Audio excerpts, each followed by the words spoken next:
Okay, we're going to do our uranium update. It is after market close right now on August 22nd, so right around 5 o'clock. And we are going to look at uranium. We're going to use CCJ as our proxy. Just hide indicators here. And so we'll go to CCJ first, and then we'll look at a smattering of uranium names. So I did do an update a couple days ago.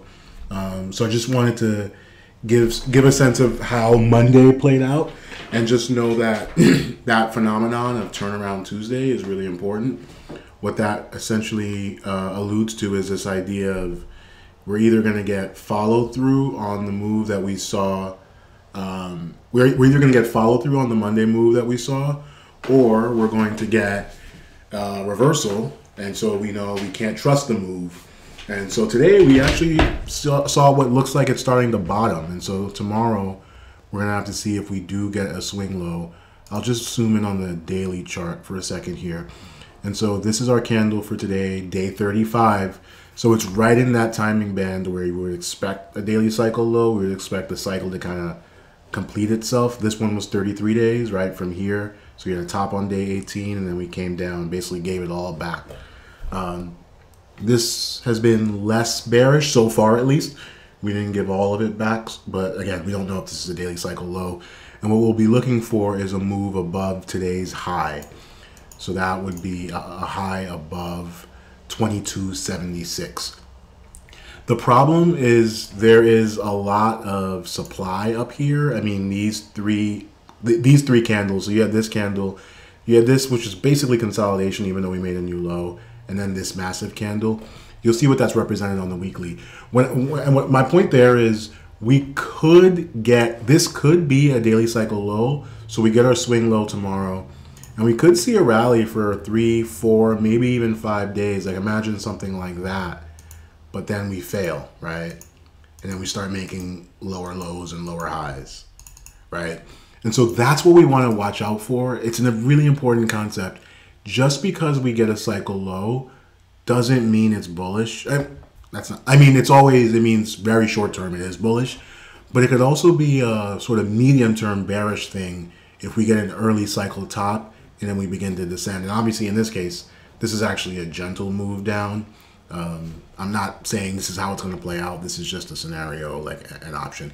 And if we look at the weekly chart, you'll kind of see that sort of supply zone represented, right? So this huge candle, that's these days here, right? So this huge weekly candle, excuse me, where we slice through the 10-week moving average. That's why you could see a world where we rally all the way up here, but then still fail and continue the move lower. Because we look to be on week 14, is it? 5, 6. So this is week 15, potentially.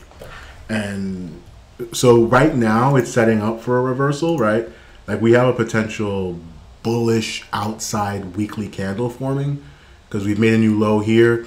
And now if this pattern completed, we would actually get, we actually make a new high above here. That's what a bullish that's what an outside candle is, right? It's a candle that makes a new high and a new low compared to the previous candle. So we've already made the new low, and now we've gone green.